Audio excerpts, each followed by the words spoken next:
Good morning, good afternoon, good evening, good night, good day to you. That's depending where you are in the world. We are doing the nighttime devotion from the devotional Christ Triumphant. The title today, Saul becomes Paul, apostle to the Gentiles. Acts 9:4-5. And he fell to the earth and heard a voice saying unto him, Saul, Saul, why persecutest thou me? And he said, Who art thou, Lord? And the Lord said, I am Jesus, whom thou persecutest.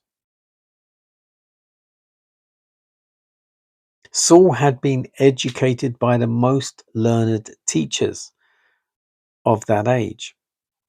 He had been taught by Gamaliel. Saul was a rabbi and a statesman. He was a member of the Sanhedrin and was He was very zealous for the suppression of Christianity.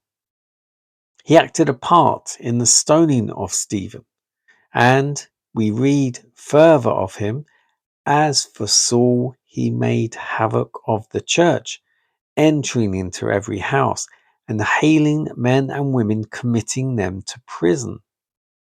But he was stopped in his career of persecution. As he was on his way to Damascus to arrest any Christians he could find, suddenly there shined around him a light from heaven, and he fell to the earth, heard a voice saying unto him, Saul, Saul, why thou persecutest me? Saul, converted, was called Paul.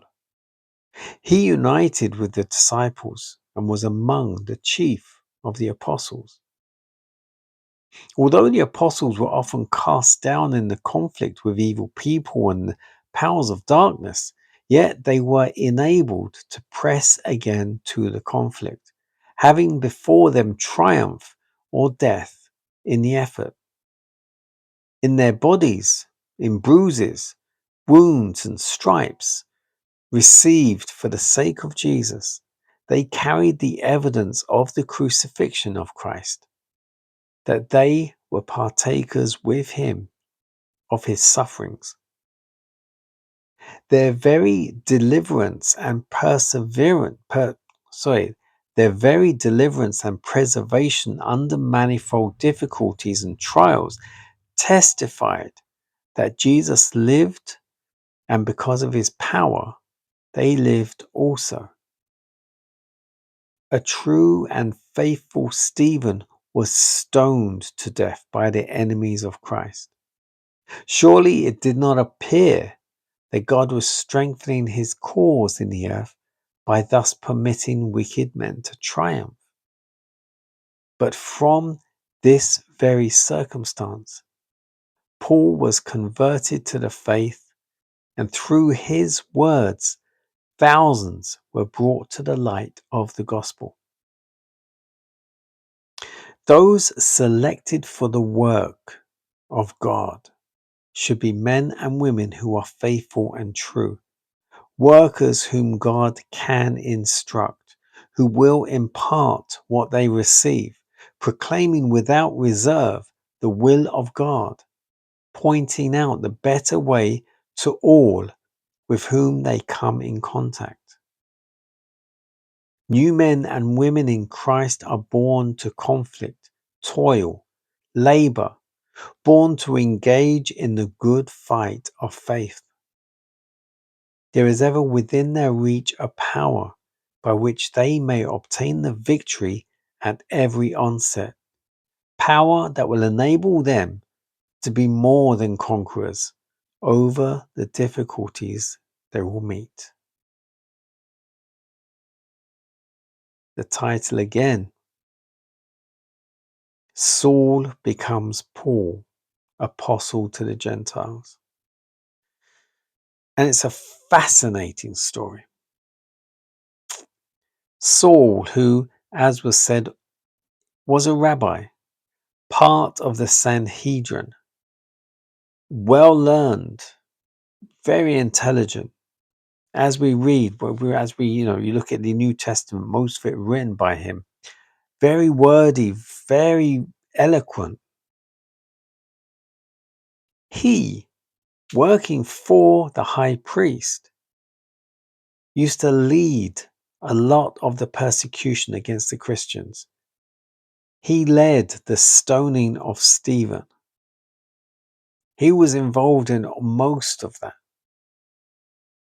And as was said, he was leading a team of men on the road to Damascus to look for more Christians. And it was on that road, and this is the bit that got me. It was on that road that Jesus appeared to him as a bright beam of light. And the voice, Saul, Saul, why dost thou persecute me? Or why persecutest thou me? Saul came off his, whatever he was riding, the donkey or horse. He was struck blind. And if you think about it, God touched all his senses. He heard the voice. His sight was taken away. He was on the ground in the dirt. So his sense of touch, his sense of sight, his hearing, his mind. The only thing I suppose wasn't touched was a sense of taste. But God used all his senses pretty much to get to him. God knows how to get to us, what we need, what will work in us. It's not just about being baptized. It's about having a personal experience. You can't force that to happen. You can't go out and make it happen. God will work on you, in you, through you when he's ready. When you're ready. When are you going to be ready?